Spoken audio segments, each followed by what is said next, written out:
Hello everyone, good morning. कैसे हैं आप सब? उम्मीद है कि आप सब ठीक ठाक होंगे, स्वस्थ होंगे, मस्त होंगे। तो फ्रेंड्स, आज हम अपनी जो सीरीज़ स्टार्ट कर रखी है हमने एस्टेट की स्पेशल सीरीज़, उसमें सिक्स्थ क्लास के लेसन्स की समरी करते हैं हम हिंदी में। आज हम सिक्स्थ क्लास का 7th लेसन करेंगे, जिसका नाम है फेयर प्ले। ठीक है, फेयर प्ले से आप समझ ही गए होंगे। ठीक है, जिसमें कि भाई मतलब फेयर मतलब यहाँ पे निष्पक्ष। ठीक है, जिसमें कोई बिना भेदभाव के कोई गेम खेला जाता। ठीक है, तो इसमें ये है, दो दोस्तों की कहानी है, जुम्मन शेख और अलगू चौधरी। क्या नाम है दो दोस्तों के? जुम्मन शेख और अलगू चौधरी। दो अच्छे, बहुत ही अच्छे दोस्त हैं ये दोनों। इनका रिश्ता बहुत ही मजबूत माना जाता है और गांव में भी इनकी बहुत इज्जत है। मतलब इनकी बॉन्डिंग इतनी अच्छी है कि जब एक जना, दोनों में से एक कोई गांव चला जाता है, बाहर चला जाता है गांव से बाहर, आदर गांव में, तो दूसरा उसके परिवार की पूरी देखभाल करता है।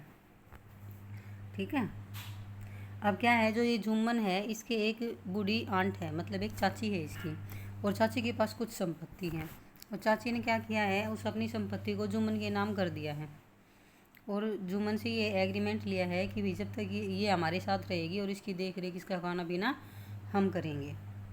फिर क्या होता है कि कुछ समय तक तो अच्छा चलता रहता है, लेकिन जो ये जुम्मन की पत्नी है, इसकी और इस चाची की बनती नहीं है। ये इसको अच्छे से खाना पीना नहीं देती है तो बड़बड़ बड़बड़ करके कुछ खाने पीने को देती है। ये सब कुछ देखते हुए ये बुढ़िया है, जो चाची है, जो ये परेशान हो जाती है और ये जुम्मन से कहती है कि बेटा, कि अब ऐसे मेरी तो पार पड़ने वाली है नहीं, तो ऐसा कर, मुझे है ना मासिक भत्ता दे दे, मैं है ना अपनी अलग रसोई बना लूँगी, अपना अलग बना के खा लूँगी। तो फिर ये कहता है कि ये क्या बदतमीजी है, ये क्या बात हुई चाची, क्या मेरी पत्नी को घर चलाना नहीं आता? क्या वो तुझे खाना पीना नहीं देती? तो ऐसे करके वो बात को इग्नोर कर देता है।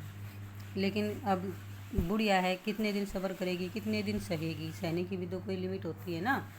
तो ये क्या सोचती है कि भाई मैं है ना, जो मेरा मसला है, जो मेरी ये परेशानी है, इसको गांव की पंचायत में ले जाती हूँ और देखती हूँ गांव वाले क्या फ़ैसला करते हैं।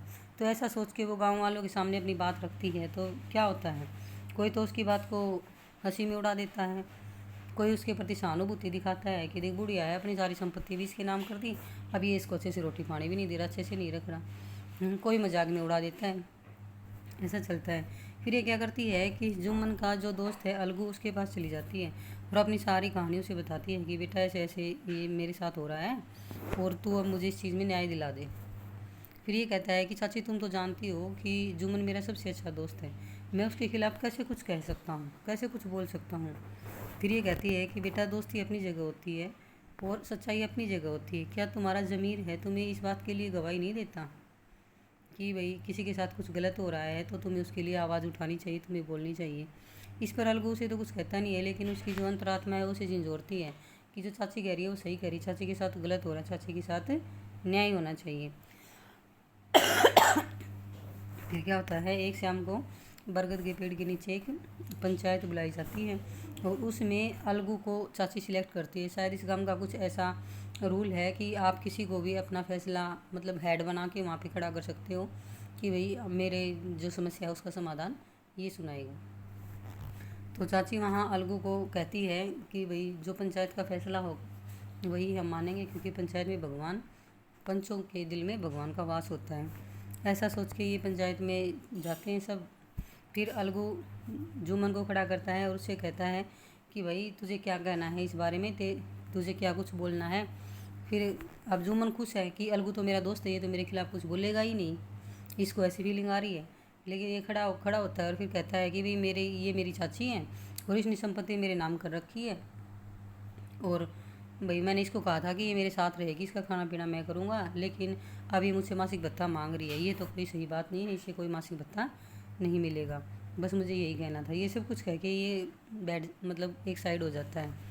तो फिर अलगू मतलब फैसला सुनाता है, कहता है कि देखो ये चाची है, इसने सारी संपत्ति तुझे अपने नाम कर दी, ठीक है, और मैं यहाँ पे पंच हूँ।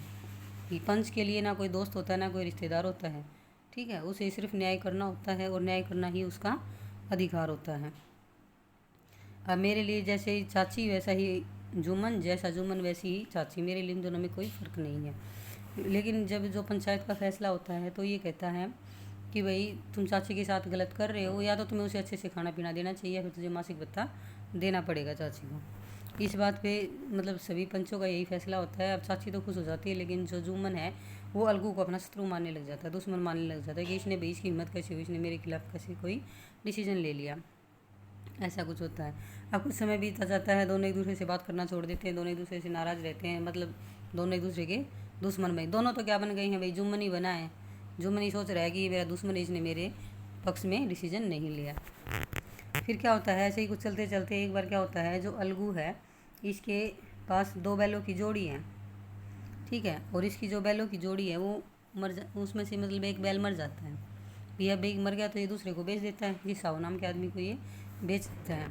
और उसको बैल बेचता है तो पहले क्या होता था कि भाई जैसे कि जो पशु वगैरह लेते थे, बैल है, गाय है, भैंस है, तो भाई 2 महीने में पैसे दे देंगे, 1 महीने में पैसे दे देंगे, 6 महीने में पैसे दे देंगे।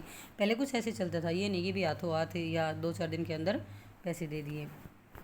तो फिर ये भी ऐसे ही कहता है कि साहू क्या करता है, 1 महीने बाद जो बैल की कीमत है वो लौटाने की बात होती है। लेकिन क्या होता है कि साहू के घर पे वो बैल है ना 1 महीने से पहले ही मर जाता है। पहले ही मर जाता है। तो अब 1 महीना होने के बाद अलगू उसके पास जाता है और पैसे के लिए कहता है, तो सेठ उसको धमका देता है और कहता है कि तुझे कोई पैसा नहीं मिलेगा, तेरा बैल तो 1 महीने से पहले ही मर गया, अब इससे ज़्यादा कुछ मैं नहीं कर सकता, तो ज़्यादा से ज़्यादा ये करके मेरा बैल ले जा, 1 महीने से काम ले, फिर मुझे वापस लौटा दे, लेकिन तुझे कोई पैसा नहीं मिलेगा। अब इस बात पे अलगू परेशान हो गया। फिर अलगू ने पंचायत बुलाई तो फिर अब भी जैसे कि किसी को हेड बनाना होता था जो उस पक्ष को वहाँ रख के उसका डिसीजन सुनाए। अब साहू को ये पता था कि जुम्मन और अलगू दोनों एक दूसरे के दुश्मन बन चुके हैं, तो वो डिसीजन के लिए जुम्मन को खड़ा कर देता है कि भाई यहाँ पे जुम्मन मतलब फैसला सुनाएगा। अब ये देख के अलगू को भी बड़ा धक्का लगता है, उसका चेहरा पीला पड़ जाता है कि अब ये तो तेरे फेवर में डिसीजन लेगा नहीं, क्योंकि भाई तूने इसके फेवर में डिसीजन नहीं लिया था।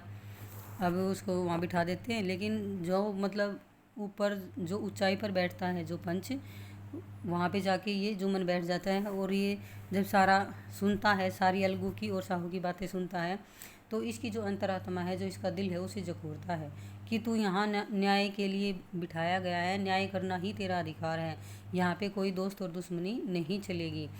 फिर वो कहता है कि अलगू के साथ गलत हुआ है। अलगू ने जब बैल दिया तो बैल में कोई भी कमी, बीमारी या मतलब क्या बोलते इसको, विकलांगता नहीं थी, ऐसा कुछ नहीं था, बैल बिल्कुल स्वस्थ था। बैल तुम्हारे घर जाने के बाद मरा है, इसमें अलगू की कोई गलती नहीं है, तुम्हें अलगू को पैसा लौटाना ही पड़ेगा। तो फिर इस बात पर अलगू खड़ा हो जाता है और जुम्मन को गले लगा लेता है। दोनों एक दूसरे से खूब मिलते हैं और उनके आंसू से जो आंसू बहते हैं उससे उनके जो रिश्ते के अंदर जो गंदगी आ गई थी वो सारी गंदगी धो जाती है। क्योंकि फिर वो कहता है कि अब मुझे पता चल गया है कि जो न्याय की कुर्सी पर बैठता है उसके लिए कोई दोस्त, कोई रिश्तेदार नहीं होता, न्याय करना ही उसका अधिकार होता है। तो ऐसे ये दोनों फिर से दोस्त बन जाते हैं। तो फ्रेंड्स, ये थी हमारी छोटी सी कहानी। आई होप कि आप सबको समझ आई होगी। Thanks for watching.